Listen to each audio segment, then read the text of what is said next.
Good morning, everyone, and welcome to the Virginia City Council Chambers. This is a regularly scheduled Committee of the Whole meeting. We have a quorum present with one councilor absent. I'll call this meeting to order. Today's date is Tuesday, December 20th, 2022, and the time is 9 a.m. We have two appearances today and then the regular Committee of the Whole with Finance, Building and Grounds, and other items of concern. So we have with us in appearances, and we're going to turn this part of our meeting over to our City Administrator for the agenda, Britt C. Bennett. Britt? Thank you. First item on the agenda is an appearance by Landon Richardson and Alex Parrots of MnDOT regarding the intersection alternatives at Highway 53 at 9th Street North and Highway 53 at 18th Street North. Good morning, Mr. Richardson. Mr. Parrott? Good morning. Yeah, just wanted to get in front of you all today. Thanks for getting me on the agenda to introduce a intersection evaluations that we're performing on Highway 53 at 9th Street North / County Road 102 and the 53 and 18th Street up by the golf course. MnDOT is planning on a project for 2024, and as part of that, the intersection of 9th Street, the signal is at the end of its life. So part of that, we are evaluating if we can introduce other control methods, if there's safety issues, and we've hired a consultant to evaluate that intersection. And since we're in the area, we were also looking at the 18th Street, which is more preemptive, looking at intersections that historically or statistically could be problematic. I believe Britt may have provided you with several layouts that we are looking at. For the 53 and 9th Street, we're looking at three different options. One would be keeping a signal there and potentially removing the free rights that are at three of the corners.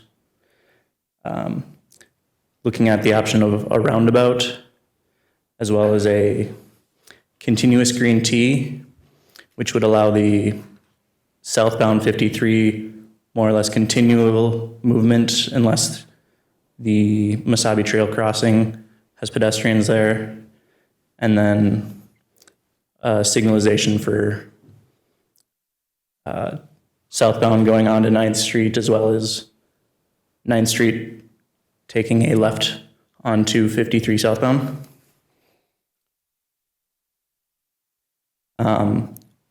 As part of that intersection as well, we're also working with the county to determine if they are keeping the County Road 102 leg on there. They've been working with the city of Eveleth as well as the railroad to determine if that's an option. So we've been evaluating kind of both options there. At the north intersection of 18th Street, we're also looking at no change, a possible right in, right out, and closing that median, or an R-cut option.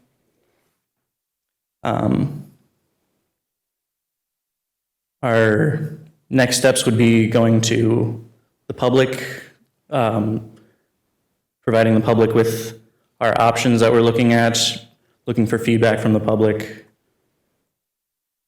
and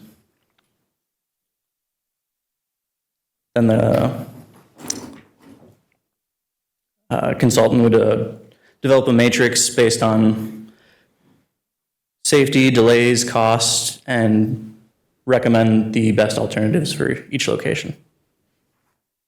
Okay, thank you. As part of this intersection, if I may, of 18th Street and Highway 53, part of that reconstruction of the, there's a stacking issue with respect to the cars that are stacked from 18th Street. So part of that is, we've addressed it before with an effort to maybe when you're going to do this project, take a look at those big hump, there's one particular big hump in there that's creating some very traffic issues and some damage to some vehicles as we move forward. So part of that intersection construction would include, the approach to that as well. Is that correct? We haven't gotten fully into design of the entire project, but it would likely go into that intersection a little bit and include that hump. Thank you very much. And I know we took a look at it, and I'll wait for the final decision on how you're going to move forward. And then at that particular time, based on what decision you make, I'm sure the council here and our staff will have some questions about that as well. So let's move to the rest of the council to take a look and answer some questions. Landon, Councilor Johnson. Thank you for coming in today. Appreciate the information. Appreciate that this is being looked at, and I will say I'm a definite fan of the roundabout. My concern is that the traffic coming into town never slows down before it hits the first stoplight. If you slow down to 55 north of that intersection, people are flying by you and slamming on the brakes. So I think for safety purposes, that would be the best there. I appreciate knowing about the County 102. I know that's been a discussion probably for 15 or 20 years at least about whether or not that road's going to remain open with the very little, there's very few houses in the Parkville area on that side anymore. So appreciate you coming in. Do you have a timeline as to how this moves forward, when we'll have some more definite timeframes or dates? Yeah, I guess I don't have an exact time frame, but I know the county is working to get their leg resolved within the next few months, and then our study is tentatively slated to end in the end of April. Thank you very much. Thank you, Councilor Johnson. Any other preliminary questions for DOT? Okay. Yes, we do. Councilor Beyondich. Thank you. So this will go out for the public to have input on this as well before any definite plans are made? Yes, that's correct. Thank you. Okay, thank you, Councilor Beyondich.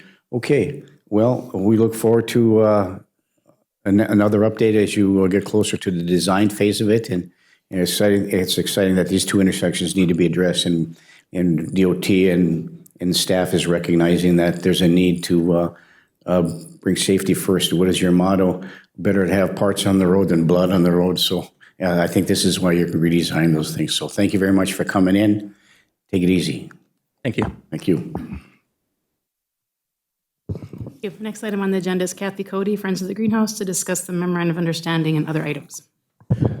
Okay, thank you. I see we have a group here today. Would you please come forward? And if you would please turn the light to green, and please state your name for the record, and welcome to the Committee of the Whole meeting. Hi, I am Diane Terrell, and this is Kathy Cody. Kathy is the president of Friends of the Greenhouse, and I am currently treasurer. We both have been involved for 8 years.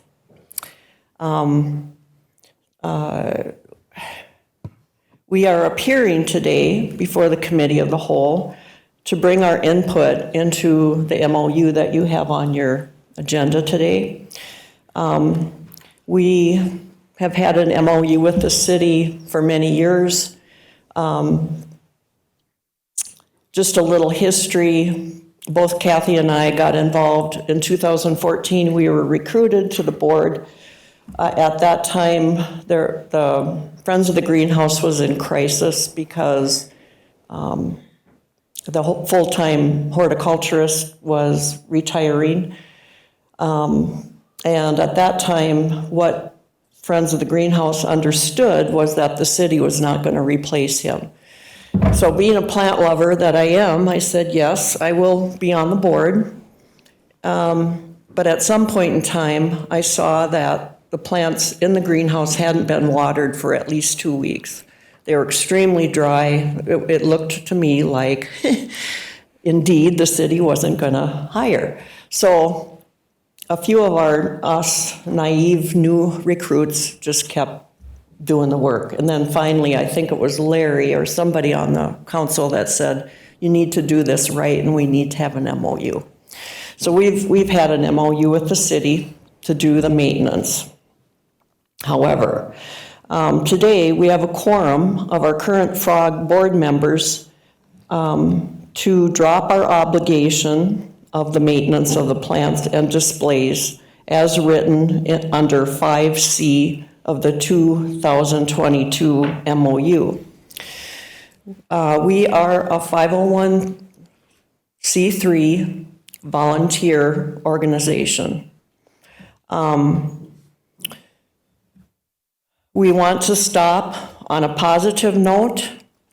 We believe that we extended the life of the facility at least another 8 years. We increased the public use and did many fundraisers.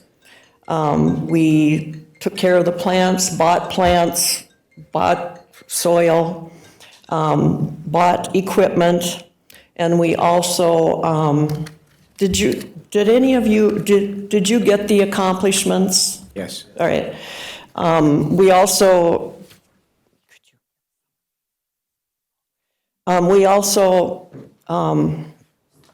donated $10,000 towards the new public bathroom. So we are stewards of keeping the greenhouse viable for citizens who appreciate what the greenhouse has to offer the community. And we don't take lightly the fact that there are many citizens in Virginia that have donated their money from their paychecks to continue the greenhouse, and we want to spend that money wisely. I want to get to the reasons why we're giving up our role as maintenance providers. First of all, the volunteers that do the bulk of the plant care are in our late 60s and 70s. Because of that, we have some physical restraints. Some of us live between 50 and 40 miles away. The watering is a daily thing in the summer, sometimes every other day in the winter, depending on how high the heat is and how fast it evaporates. That's a lot of money for a volunteer for 8 years. I don't know if you've ever added it up. And many of us, like I said, have been doing it from 4 to 8 years because we love that place. I know for a fact that there is no other town in Minnesota that has a publicly owned greenhouse. All the other greenhouses that are open, other than St. Paul, and that's Como Park, all other greenhouses are either academy or college owned or school owned. So I am proud of the fact, and Virginia should be, that our forefathers looked at that and thought it was a good thing in our environment to have a greenhouse. The second reason why we are not going to do maintenance anymore is because historically there has been a lack of two-way communication with the city. Let me get my thoughts together.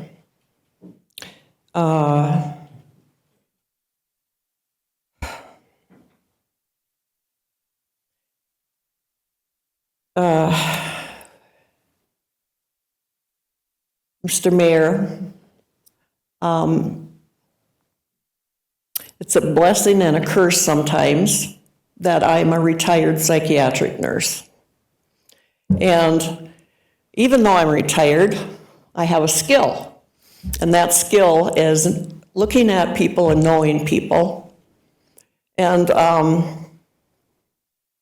sometimes it's very difficult when you see people who are functioning in a way that isn't healthy. But I have come to believe that, let me just say, part of that two-way communication, we do not have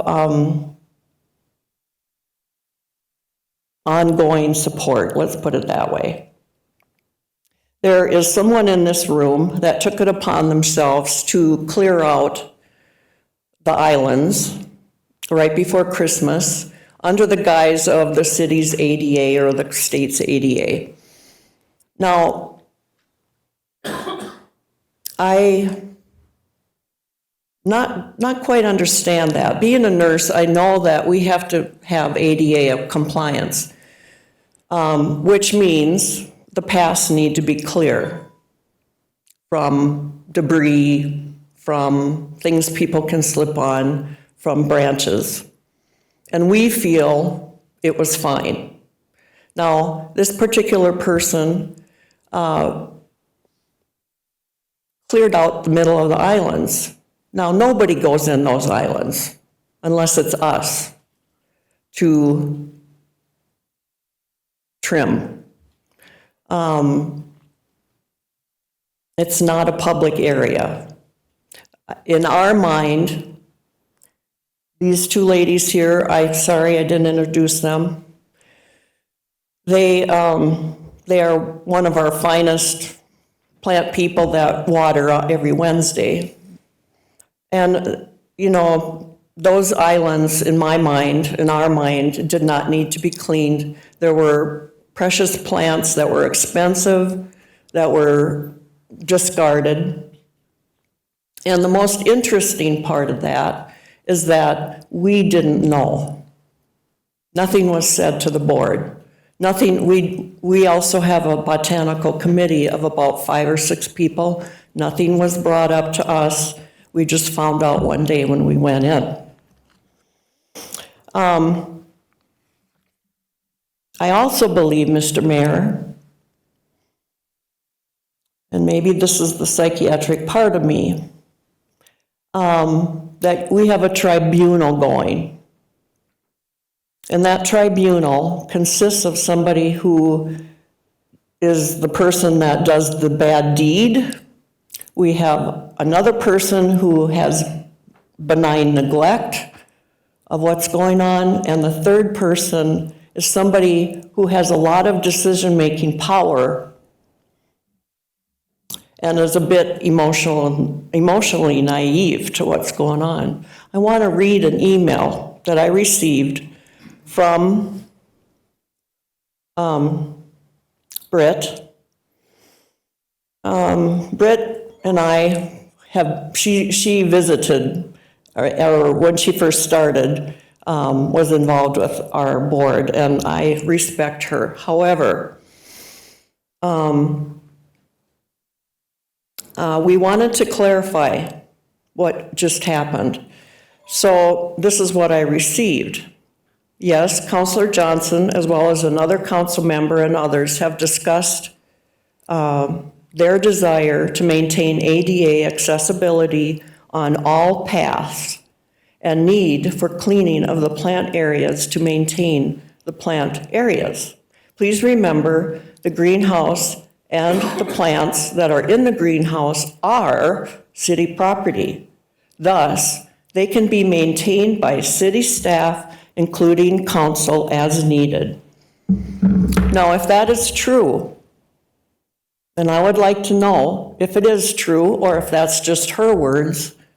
If it's true, why have we had an MOU that clearly defines that we are to maintain the plants and the displays?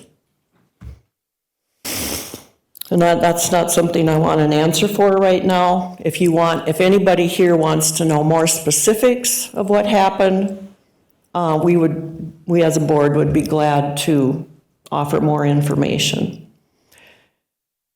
It's on days like today that I am very thankful I have a faith, because inside I would like to cry, and inside I would like to yell. I am extremely angry.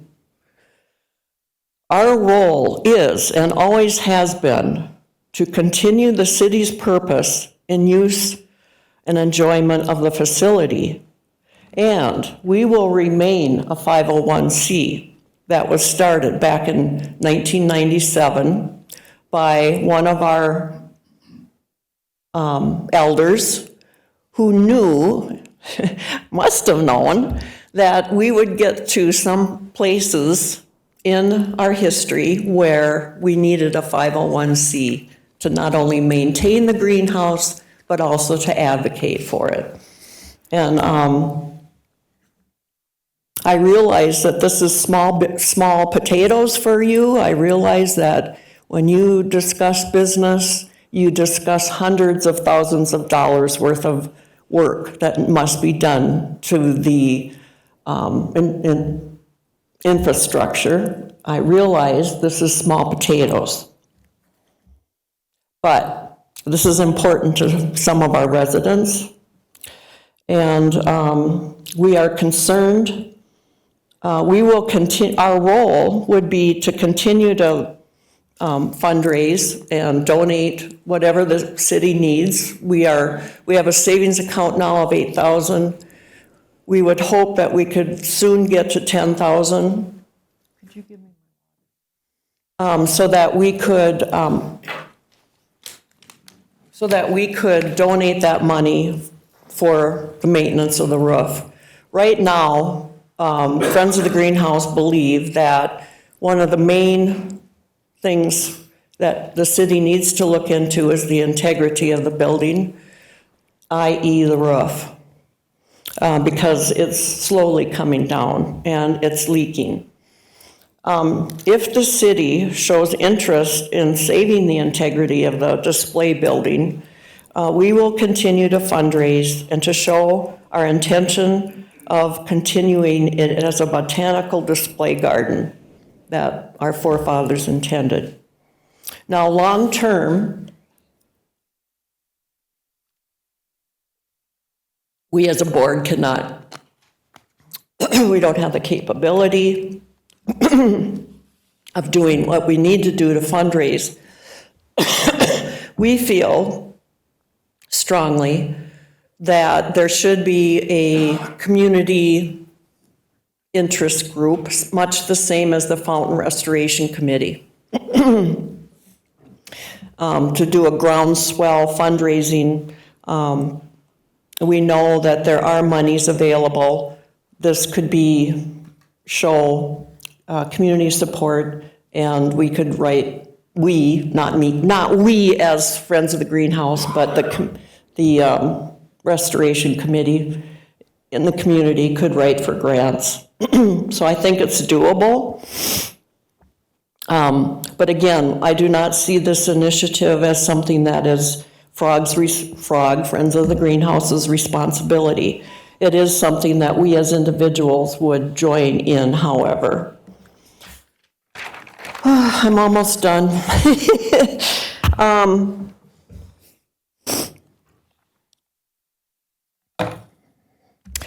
In the MOU, there is, you have graciously given us the $500 from, the first $500 from rentals.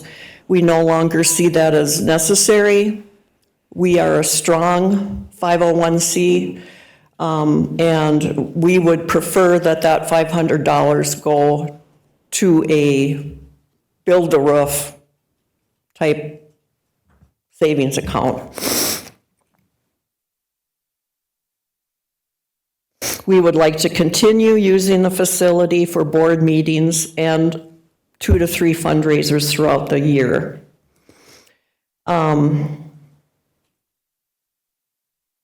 We would help orient anyone that the city wants to or finds to water or care for the plants in the future. But we are giving our 30-day notice. as indicated in our MOU under 10G, number 2. We have kept track of our volunteer hours for several years, and to do it right, you only need a part-time position. To water the plants, sweep the floors daily, you probably only need 8 to 10 hours of somebody's time. So as a result of us making this decision, we request a meeting with Mr. Silber, our director, as soon as possible so that we can rewrite it, our part of our MOU, and I would like you to put us on the agenda for 2 weeks. Yeah, so if anybody can find Mr. Silber, we would like to set up that meeting as soon as possible. Thank you for listening to our changes proposed and letting us as citizens have a voice. Appreciate it. Well, thank you, Diane and Kathy. Our Park and Rec Director is in the back room, Mr. Silber. And so unless any other counselor has any questions or comments, maybe we could direct staff to meet with the Friends of the Greenhouse to craft a new MOU and come back in 2 weeks to the next committee meeting for us to take a look at it and to come to some kind of resolution. Is that amenable to the Friends of the Greenhouse? Mr. Silber, our Park and Rec Director. Last Tuesday, you actually directed us to do that. Okay, very good. Already been done. Okay. Thank you. If you just hang on just one moment, I believe Councilor Beyondich has a question or a comment. Councilor Beyondich. Thank you. Thank you for the great job. I'm one that I go into the greenhouse.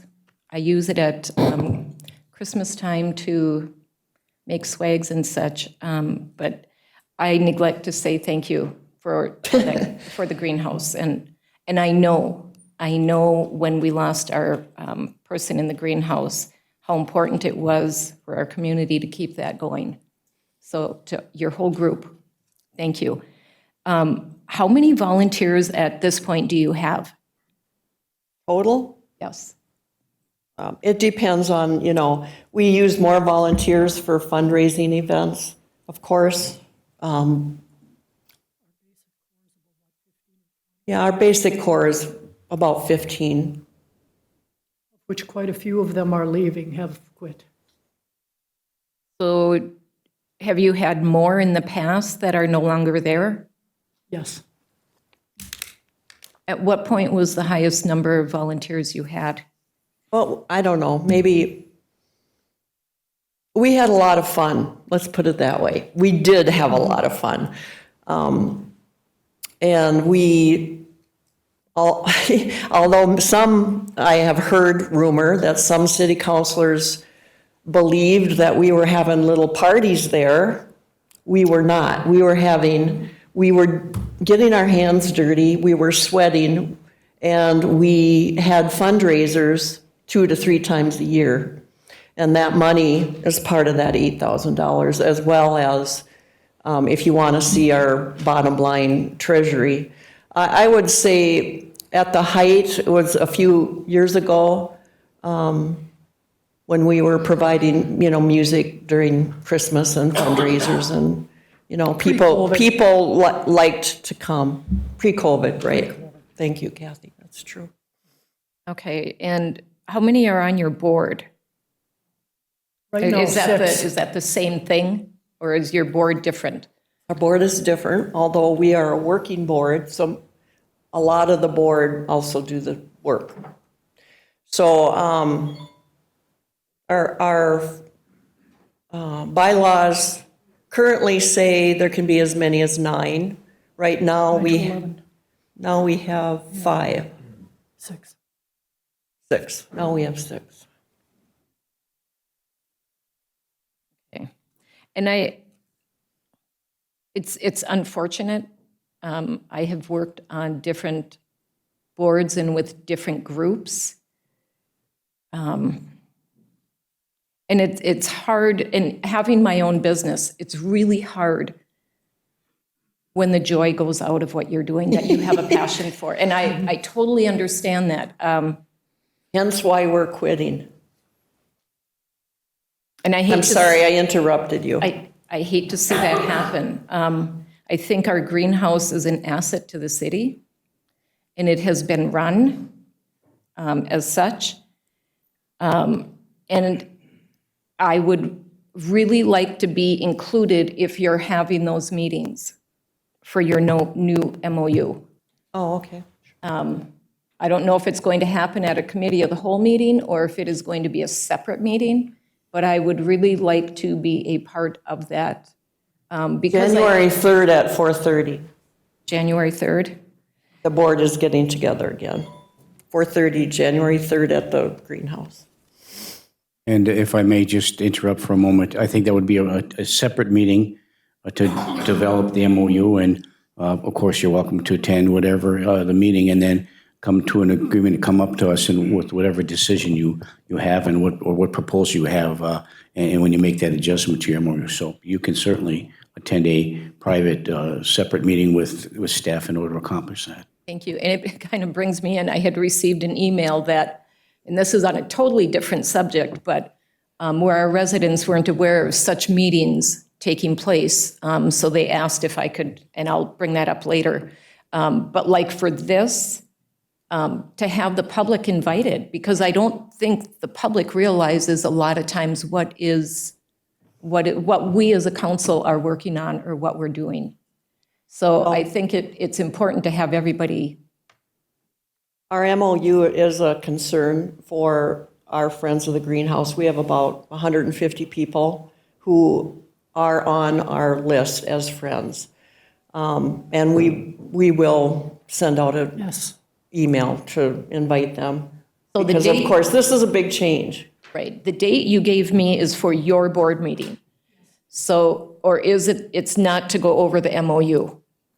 Yes. It's a pre-meeting. For your meet- A pre-meeting for the MOU, and then we have the regular board meeting later. So we haven't set anything up for the city to look at the MOU? Okay, Yeah, we've given the go-ahead from the council to have that meeting. thank you. Okay, thank you, Councilor Beyondich. So, Councilor Freelieb, and then maybe we'll all ask, did you want to weigh in first? Mayor, I just had one comment. I had heard Yeah, please do. that you were giving your notice, and I'm not giving any legal advice, but I would suggest that if you're giving an official notice under the contract, you'd put it in writing. An email or a letter or something would suffice. We are not giving our notice to quit coordinating with the city, however. I mean, we still have a role to play. We are giving up the maintenance of the plants.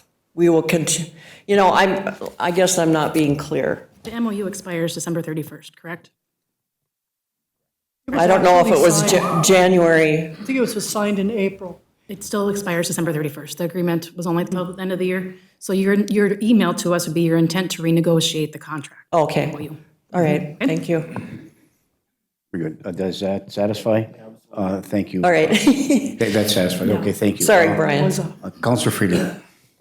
Diane, Kathy, and your crew, thank you very much for the time and effort that you put into this facility to keep it, the vitality of that facility for this many years, nearly a decade. I've had the privilege of attending a handful of events up there, and they've been exceptional events to be a part of. So I hate to see that we're stumbling along with this MOU, and hopefully we can figure out a way to make it better for you and to continue your involvement with the facility in whatever capacity is going to be beneficial to you and the city as well. Yeah, we wish for that too. I invite you and implore you, even though you're looking at changing the MOU to eliminate 10G2, you're still, like indicated, you want to still be involved, and we certainly hope that you do. For all of you that are here and who are not here, you play such a vital role in the greenhouse and the successes that it's had over time. Without you, without your commitment, without all the hard hours of work with everything that you do, not aside from the maintenance and many of the other things, this greenhouse would not exist. So in a more formal setting, I look forward to seeing the amended MOU come forward to us, and hopefully you'll continue to remain focused and involved in this because you're so vital to this, the integrity and the success and the vitality and the existence of the greenhouse. Councillor Paulson. Thank you, Mayor, and thank you all for being here. I appreciate it, and I appreciate the amazing work that has gone into the greenhouse and how beautiful it is for our children. And now I have grandchildren to enjoy, so thank you for that. I do have a couple questions. Part of this has to do with maybe information from the city. First of all, when did the city sunset our horticulturist? Was that in 2000? Would that have been in 14? When? Well, he retired. And so we never refilled that position. Okay. Right, and I remember that was a decision by the council not to fill that position. Okay, at that time. That is correct. And that was a full-time position at that time. Correct. And what I think is, Mr. Koneman was the horticulturist at and what was maybe discussed a little bit was that maybe possibly it would be a part-time person is that kind of what you had indicated? Our recommendation would be, we haven't really talked to Brian about it, but we've kept track of our hours. It's And just that something includes the fundraisers.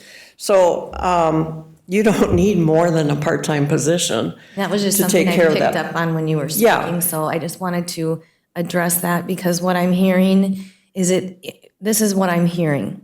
I'm hearing that there seems to be a disconnect with communication between the city and the Friends of the Greenhouse, and possibly that the city maybe isn't taking its role as seriously to preserve or maintain the greenhouse. Was I hearing a little bit of that discussion happen?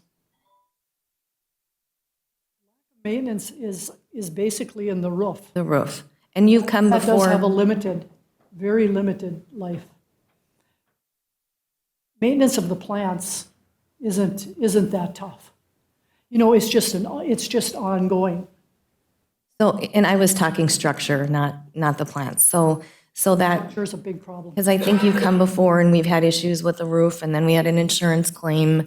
So I want to address how the communication can be better and how the city can facilitate the needs, recognizing that whether it be in our budgetary process or what have you. So that's one thing that I wanted to ask. And then the other thing, Can I address that a little bit more? sure, And then I have please. something too. Brian has been busy with the MEC. We understood that. And however, we haven't seen him. I don't know what happened, okay? I don't. All I know is from my observance. And that is that, unfortunately, we allowed a city councilor to be part of our board, and it hasn't worked. And from my viewpoint only, Brian was okay with that, because that, gave him more time to stay where he's at. However, as a Friends of the Greenhouse, we really need Brian. He's the director of the Parks and Rec. We need a partnership, exactly. And historically, it feels like we do our thing, the city does their thing, never the two meet hardly. So at this point in time, we don't know if the roof, is that something you want to see fixed? Well, and this is where I'm going, if I may continue, is I'm trying to understand the hierarchy here, who reports to whom, when you have the meetings, who does Park and Rec make part of those decisions? Do the recommendations come from the Frog Board to the Park and Rec Department? Because you fall under the Park and Rec Department, isn't that correct? Do I have that right? Yes. Okay. Well, under the MOU, we were to, I don't know where it's written because I don't have it in front of me, but we were to Frog was. One person. Frog was to name someone to be the spokesperson for us. And To the Park and somehow, Rec Department or to the city? Park and Rec. That's what I thought, it's stated in there, okay. So has that been a continuous thing? So I'm trying to understand where the communication broke down. so are we. Yep, and so can that be answered, then do you have a liaison to the Park and Rec Board? Yes, we have a board member Okay, and so, who is relatively new, less than a year. okay, so then when Frog has their meetings and you discuss, things that come up or fundraising ideas or what have you, then it goes to the Park and Rec Board for approval, or further discussion and approval?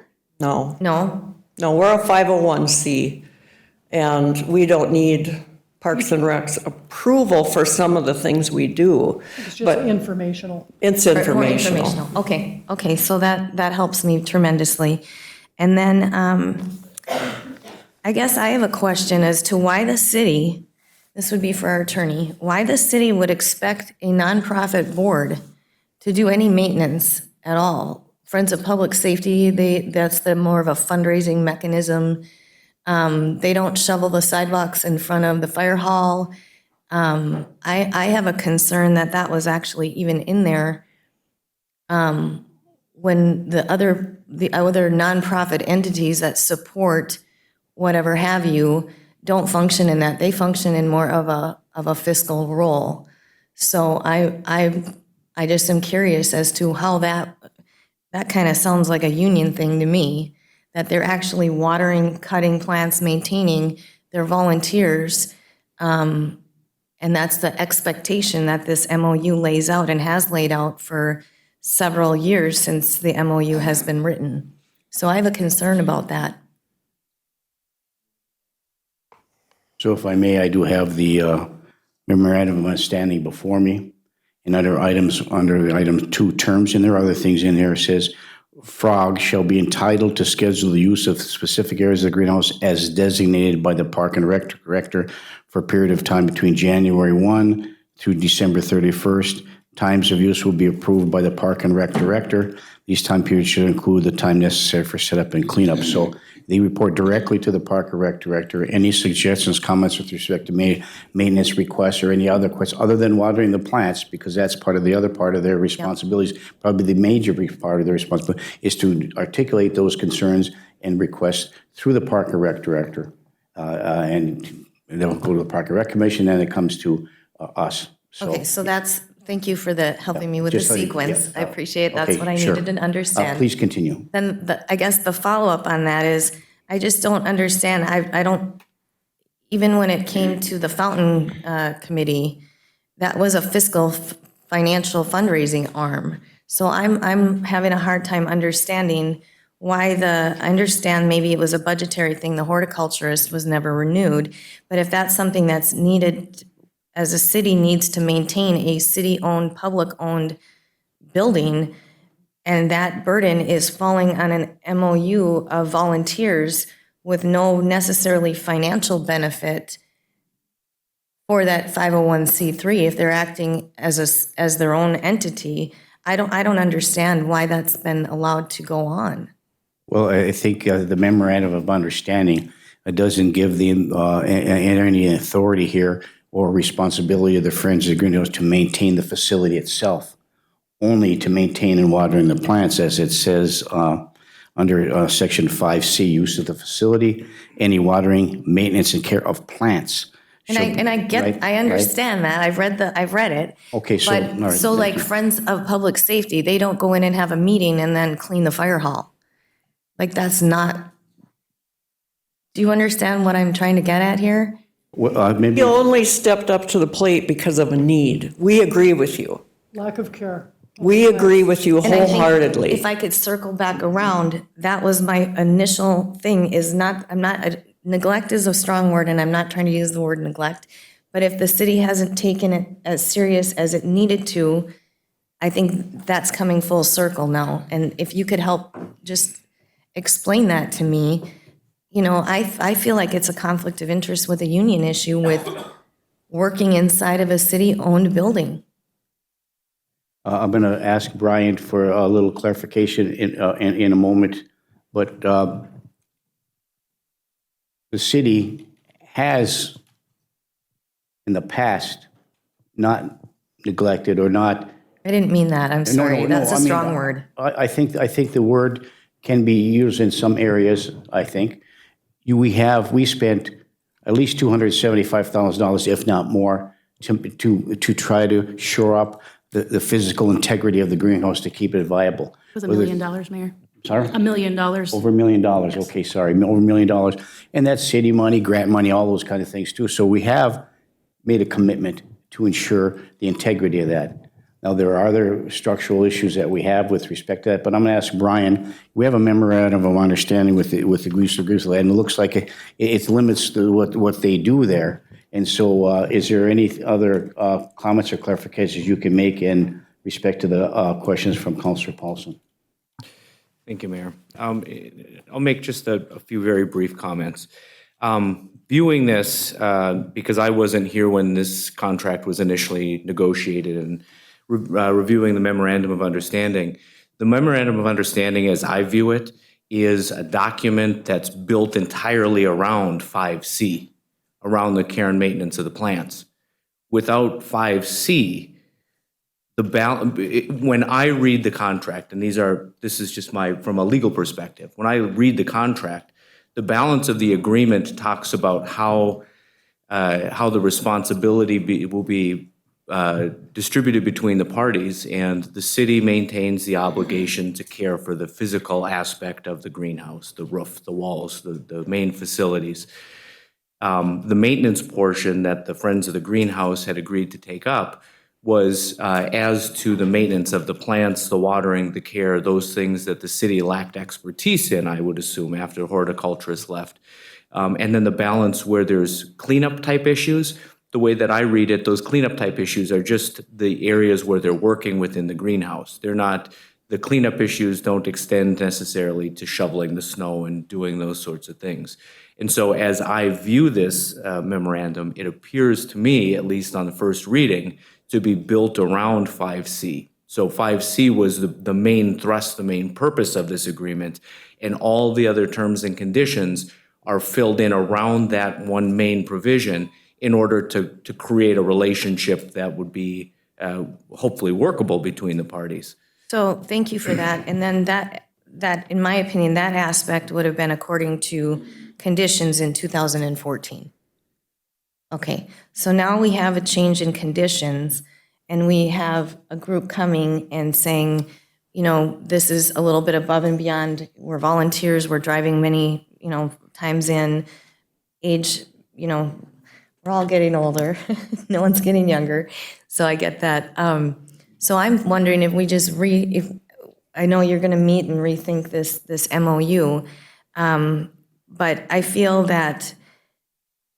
it does need to be revisited, and I feel that the city needs to, maybe we need to have this part of our, quarterly discussions about the greenhouse, and, if, again, we kind of put the ITMEC under scrutiny in terms of revenue generation and maybe we look at this as, I wouldn't say necessarily revenue driven, but I mean, what does it cost to maintain? What is the overall cost for our city?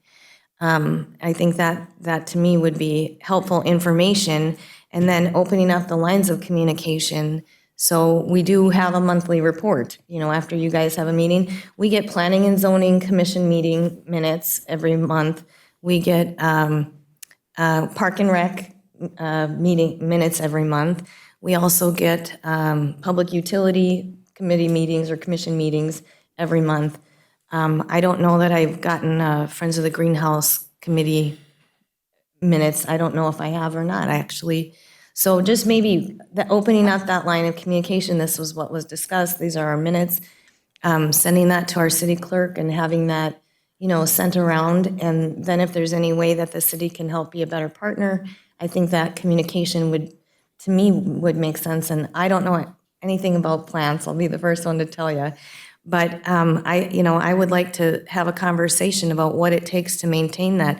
Is there a plant cutting maintenance schedule like we do, for Public Works. You've got a vehicle, you maintain all of our city vehicles.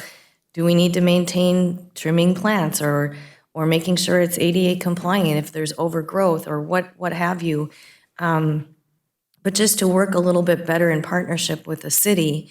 And then in terms of, the condition of the building, it'd be nice to know a report, here's the condition of the building. I know, Brian, I think we used to get that when we had some wind or storm damage. We had talked about that quite a bit during the time that it has happened. But I think since then, we really haven't had a lot of information coming forward.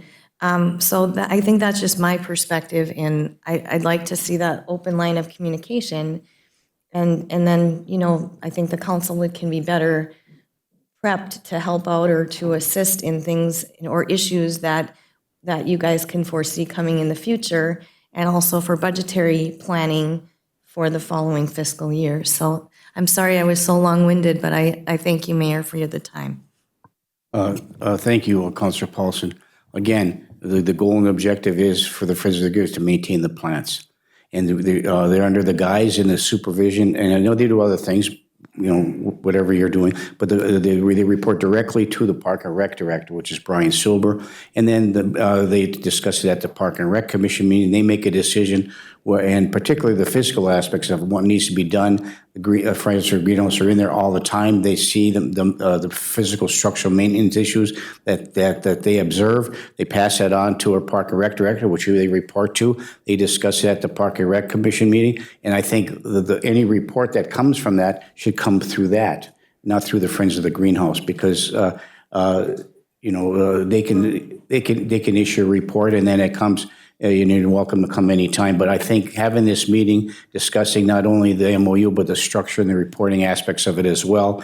And once that gets accomplished, they can come back to us, in the next 2 weeks, and we can hopefully have some clarity on the MOU itself. Councilor Beyondich. And thank you, Councilor Paulson. You brought up some good points, and I do think lack of communication. I think we need open communication and having the public be aware of what, not that it's on you, but for the building itself, for concerned citizens, they took care of the fountain in the park. And I think it's just getting the word out and having the public be aware of what is happening and what the needs are in our city. And that greenhouse, I have to believe, would be important to a lot of people. Kathy, would you Thank you. please come up and turn the green light on? We intend to follow up on that.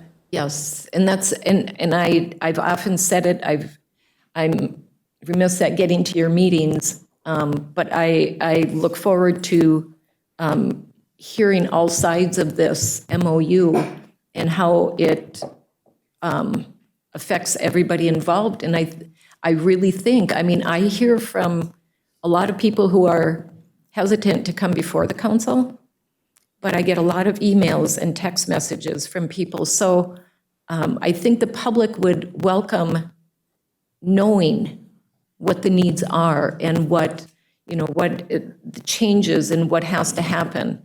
So I will be happy to come to that meeting. Okay. And share whatever it is.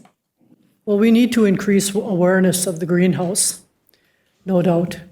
A lot of people don't even know it's a public greenhouse. And I'm guilty of it.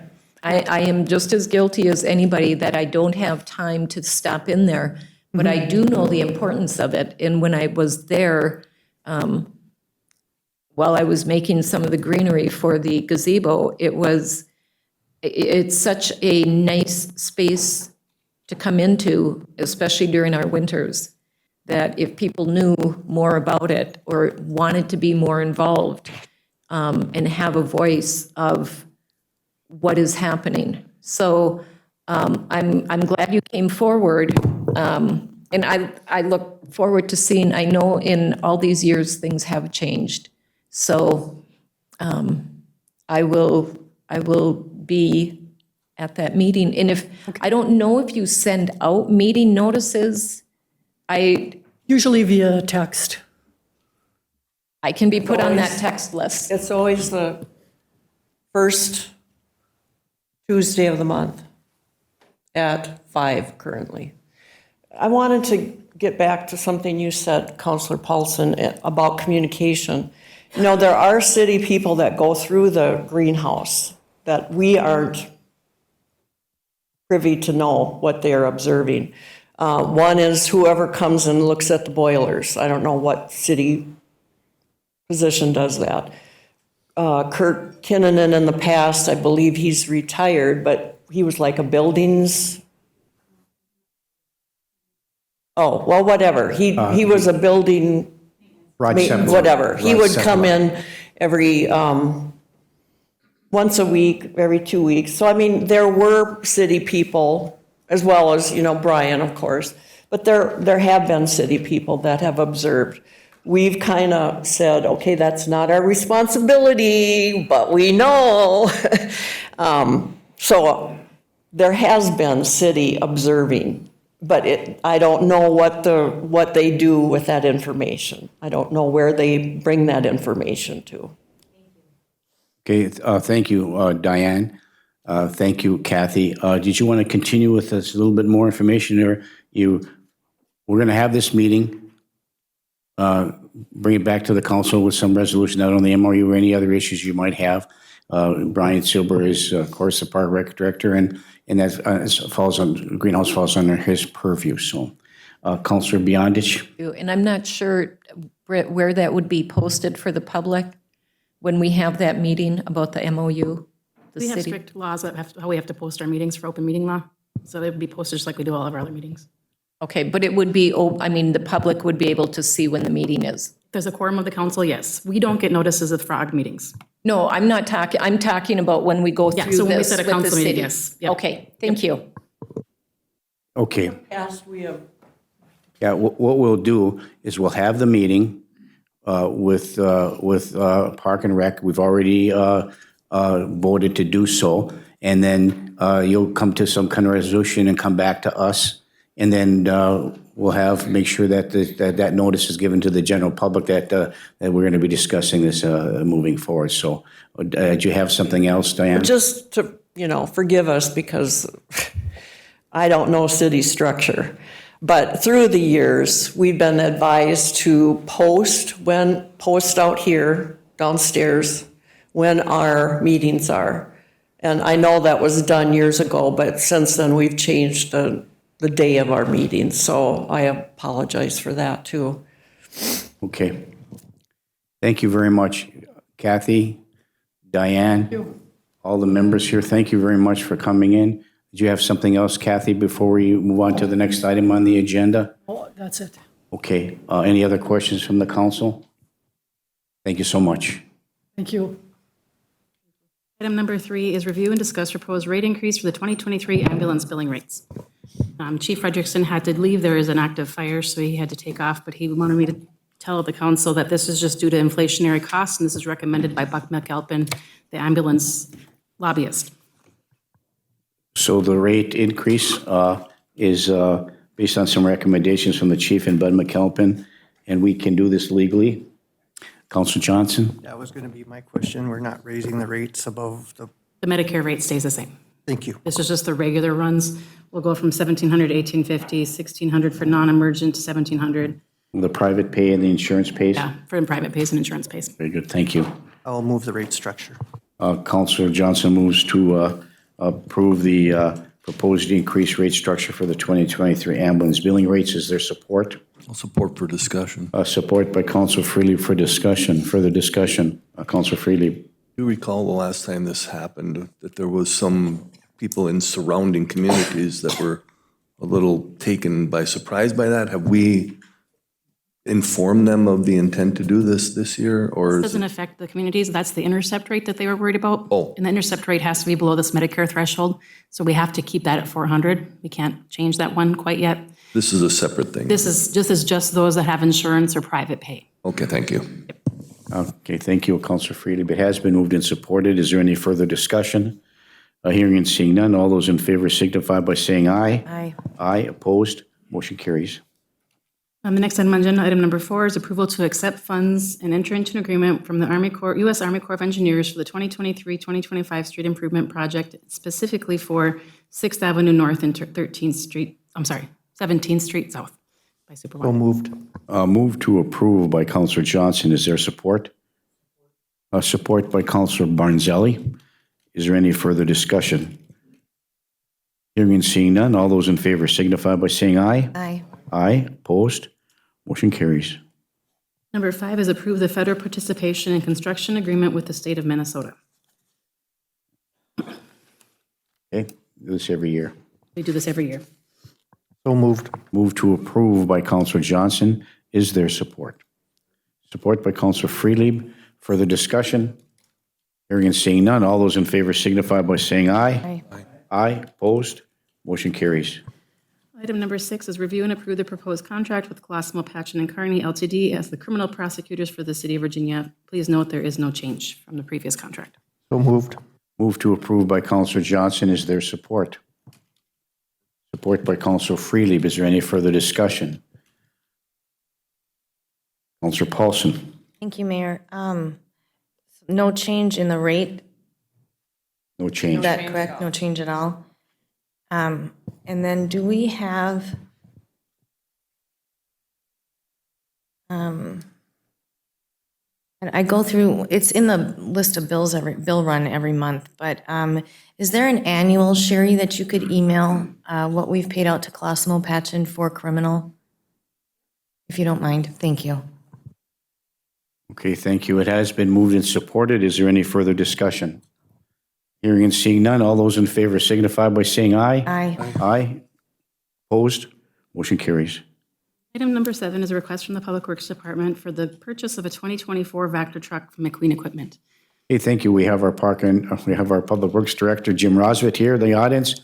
Jim, would you please come forward? We did read your email, and this was an amended addition to today's meeting. And I think we all got the chance to read the email of urgency from the representative from McQueen Equipment with respect to the trade-in that's given. So could you give us a little rundown and update on the request for this and where this money may come from, and that it's to be purchased but delivered in 2024? Is that correct? Yes, that is. Okay, please continue. We're looking at purchasing a new vac jetter truck. Our unit we have now is a 2002. And unfortunately, it's a very expensive piece of equipment. And it's a very important piece of equipment. We utilize it all the time, so. But what we're looking at is updating that. I don't like the trade-in offer that they're offering us. I feel we can make more putting it on the government bid to get the trade-in on it.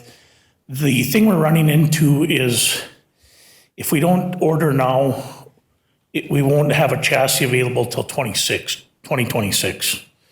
Also, the cost difference after the first of the year goes up another 7%, so that's another $42,000 on top of that.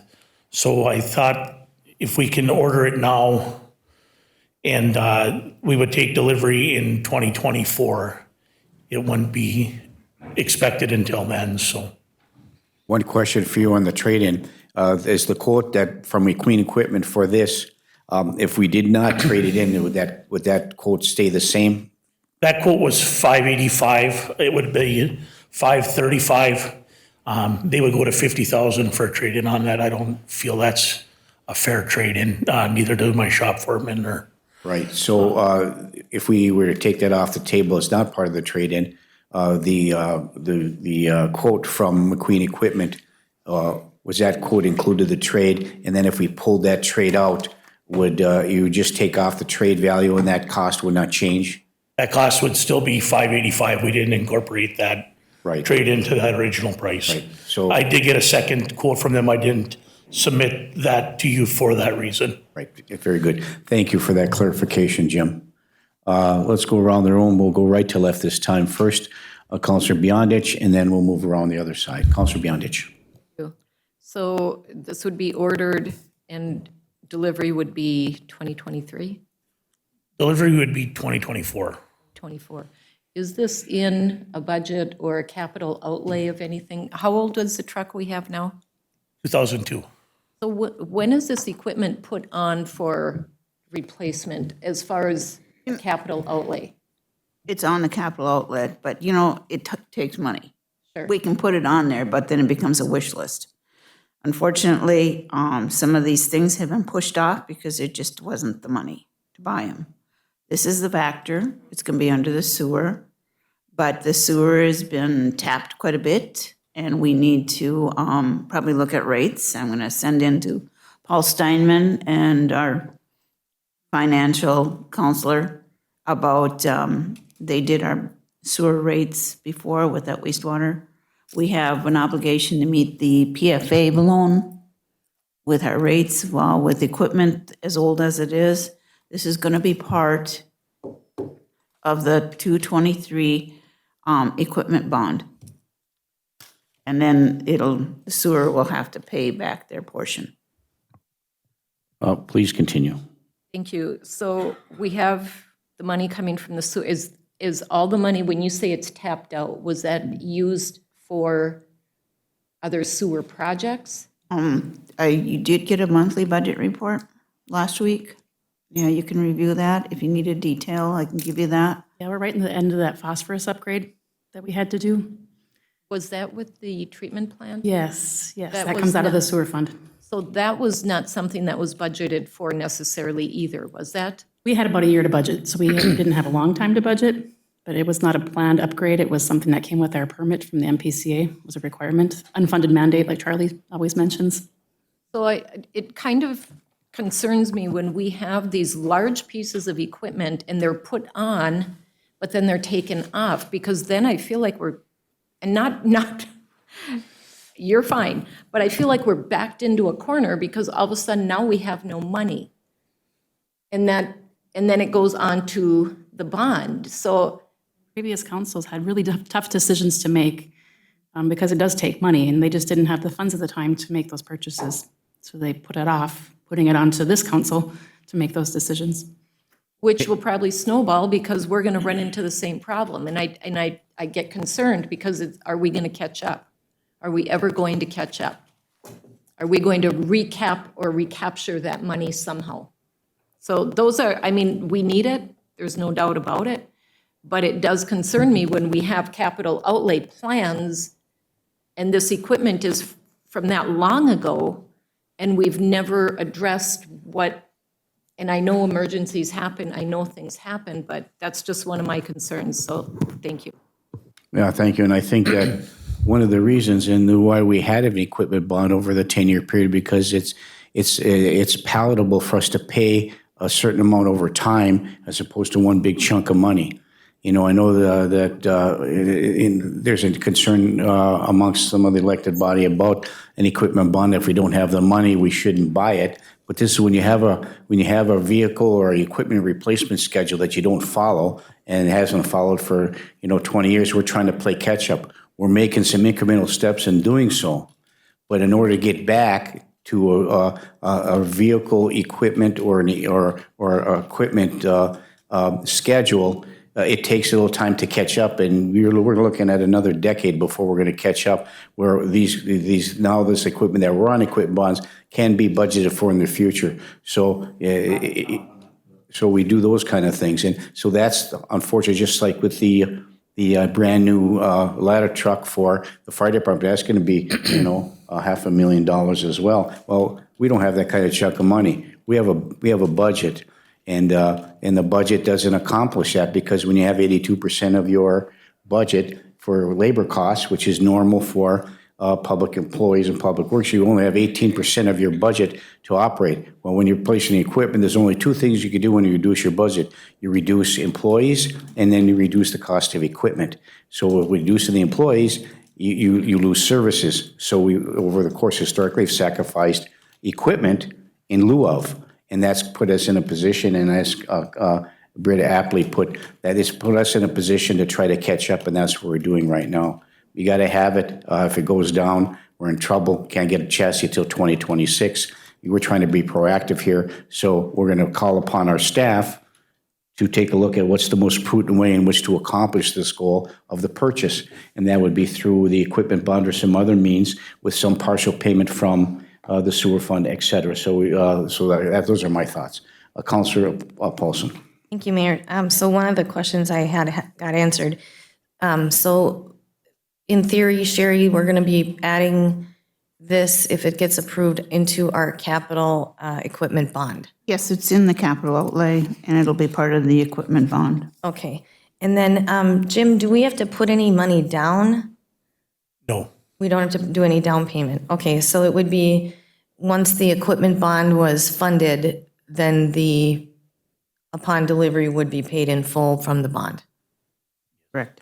And then Baker Tilly will come back at some point, Sherry, and give us recommendations of increased sewer fees if need be. Correct. Would it be based on just certain pieces of equipment that will be, or projects for sewer They're going to look at related? the whole operation, because Okay, we have to include the PFA in there. So they'll assess that, basically like that department, and make a recommendation to the council from Yes. going forward. Okay, thank you. Okay, thank you. Okay. We're discussing it now. The request is to order it for delivery in 2024. We have a capital outlay, potential for equipment bond. We got Baker Tilly coming back to give us an example on what we need to do and how do we accomplish that, and whether rates need to be increased. So we're looking toward that. So if there's any other questions or concerns or comments, I think you're looking for a motion to move forward with this purchase, at least move it to the city council for final approval. I'll move to approve. Councilor Paulson moves to approve. Is there support? A support by Councilor Beyondich. Is there any further discussion? Hearing and seeing none, all those in favor signify by saying aye. Aye. Aye, opposed, motion carries. Thank you, Jim. Thank you. Thank you, Jim. Do you want to take a quick break, or? That'd be great. Okay, let's do that, please. No? No, we can keep going. Huh? You want to keep rolling? Does anybody need to take a break? I do, but I think I can hold it in abeyance until we finish moving forward. Thank you, Councilor Beyondich. We'll continue to move forward. Item number 8 is discuss the tennis report. All right, Tennis please. court request for proposal for resurfacing. We bid this twice. We put it out twice publicly, and we received no responses. So I did actually email a contractor that we know of and said, hey, you didn't reply to this. Would you be interested to give me a quote based on these parameters? And I haven't heard back yet. Well, let's wait to hear back. Yeah, realizing it is a holiday week. This is kind of a crazy week. I did email him 2 weeks ago. I'll try again later this week and see if I can get a hold of him. Would you please? Yes. Okay, thank you. Yep. The next item, number 9, is approve the agreement with Essentia Health to use the Iron Trail Motors Event Center as an alternate site for emergency evacuation. This, again, is an annual thing, and realize on the letter they have the wrong location name. They have the Miners Memorial Building on there still. Move to approve by Councilor Johnson. With the changes needed. Yeah, with the changes. And is there support? Support by Councilor Freely. Further discussion? Hearing and seeing none, all those in favor signify by saying aye. Aye. Aye, opposed, motion carries. Thank you. Item number 10 is approve the temporary use license agreement with Rockstep Virginia LLC, and this is for John Swenson's office at the mall. There is no fee. Yeah, it's a good deal. Move to approve for discussion. Moved by Councilor Johnson for approval for discussion. Is there support? Support by Councilor Beyondich. Further discussion? Councilor Johnson. Thank you. Mr. Lindsay, would you just make sure that the whole part about the fees and everything is completely lined out? And I just want to make sure we're not getting into anything. I mean, I know they're not charging us, but I'd prefer it say, and we're not charging you, instead of just a bunch of stuff blocked out. That's pages 54, 3.4. Assuming we move this to the council meeting, I'll have an opinion to Ms. Sibenes before that.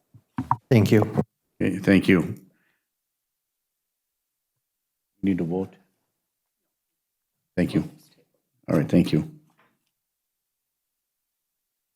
Item number 11 is review the contract for the independent contractor agreement for public access television.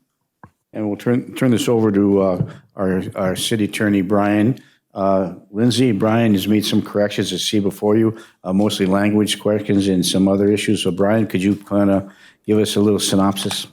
Thank you, Mayor. I did review the entire contract as a general matter. Nothing there to be really concerned about. I did adjust some wording, just there was one word in particular, but some words used that had a connotation that I think we want to remove from the contract.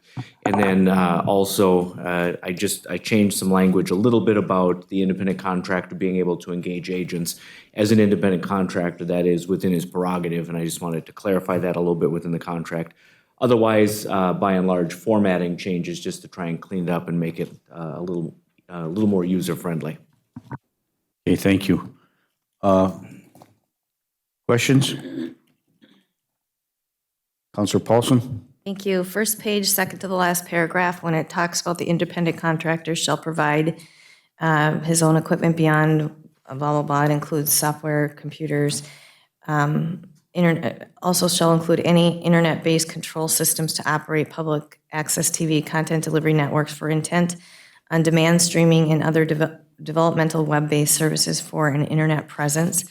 My comment that I had made, I think, when I wanted to have this reviewed a little further was regarding the city's YouTube channel specifically, and that what I'm finding is that our live stream meetings are, I don't know if they're live streamed on our YouTube or they're archived, but then they get archived on Mesabi TV, and they're not being archived on the city's YouTube. From when I go online, and I've had people, that's part of why I wanted to address that, because I want to make sure that the city owns its own content. So can that be addressed it doesn't seem that it's specifically addressed, but I guess what I'm looking for is he's welcome to mirror that content and put it on Mesabi TV, but I want the city's owned content to be on the city's own YouTube channel. Brian? Thank you, Mayor.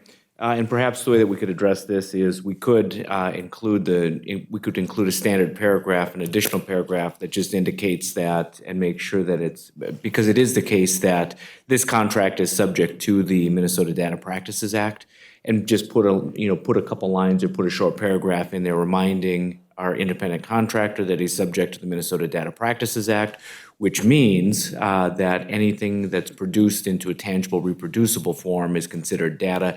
And if it's produced or created pursuant to a city contract, then the city has an obligation.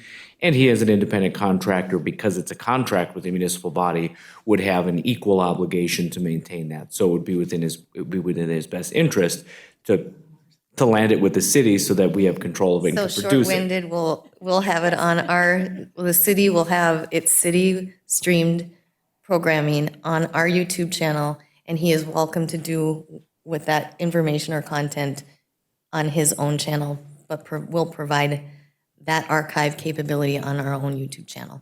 Correct, and I'll add that language in for next Thank you. Then I'm satisfied. Thank you. Thank you, Councilor Paulson. Councilor Johnson? Mayor. And our YouTube channel does have 247 videos, so they are there, they do populate. I think it might just be platforms. I've gone on my phone and only get a half dozen as opposed to on a computer. But you have to go over to the link archive, so you got to go over a little bit. So I've done it is several yeah, times. but it is there. Councilor It's- Johnson. Yeah, it is there. I mean, I'm looking at it right It now. used to be there right off the bat, and it has changed. And I think that's a YouTube thing. I think that has nothing to do with how it gets populated. YouTube What? changes their, Okay. yeah, YouTube changes their, just like Facebook and everybody else, they change at will. But it is there, and unfortunately for us, the best way to find things is to go to our Facebook page and click on the link and go back. That's the easiest way to do it. So Okay. I appreciate your frustration, because I find that frustration when I'm on my phone as well. It's just comments that I've received from the general public who rely on finding out information from our meetings via our YouTube channel. So thank you. Okay, thank you. So urging some council action to move this contract to the city council for final review and approval with the recommended changes made here today. Looking for a motion. I'll move. Looking for a motion. Motion by Counselor Paulson, supported by Counselor Johnson. Is there any further discussion? Hearing and seeing none, all those in favor signify by saying aye. Aye. Aye, opposed, motion carries. Thank you. The next item on the agenda is item number 12, appoint a committee to discuss a potential land sale with a potential developer. Okay, thank you. I don't normally volunteer for things, but I would like to sit on the, be one of them, just as a part of the committee of the council to sit on this particular potential land sale discussions. Counselor Freelieb, I'd be willing to. and how many are you asking for? 2? Yes, 3 puts us at a quorum. We Three certainly ma- can have 3, just three realize it'd be makes an it a open quorum? meeting. Yeah. Okay, is there anybody else that maybe would prefer to sit on this land sale discussion? Okay, requesting a motion to, I will move Mayor Cuffey and Council Freely be appointed to the land sale. thank you, Councilor Johnson. Moved by Councilor Johnson to appoint Mayor Cuffey and Councilor Freely to a part of the committee to discuss the potential land sale in the city of Virginia. Is there support? Support by Councilor Barnzelli. Is there any further discussion? I'm sorry. But Mayor, if I may? Yes, I please. also do want to point out, if this project does come to fruition, that they will come to the full council and do a course. public presentation. It's just at the very, very infancy stages at the moment, so they asked to be kind of quiet about it until they determine if it's feasible. Very good. Thank you for that clarification, but obviously it will come to us for final discussion and approval. Okay, all those in favor signify by saying aye. Aye. Aye, opposed? Motion carries. Thank you. Thank you. Item number 12 is the Community Development Coordinator position, wage discussion and negotiations with MAPE. MAPE is not here, but we certainly can meet on our side and figure out what we want to offer for that position. This portion of the meeting may be closed as per Minnesota Statute 13D05 Subdivision 3, unless you're going to negotiate, Brian. Okay, just making sure. So do you have some ideas if we go into closed session for discussion? Looking for a motion to go to closed session. I would ask if we need to go into closed discussion for 14 and do it all at once. Correct. And item number 14 is discuss the purchase of real estate in Virginia. This portion of the meeting may be closed per Minnesota Statute 13D05. Okay, Councilor Johnson is making a motion to move to closed session to discuss items 13 and 14. That is correct. Is there support by Councilor Beyondich? Further discussion? Hearing and seeing none, all those in favor signify by saying aye. Aye. Aye, opposed, motion carries. Thank you. We are now in closed session to discuss these 2 items.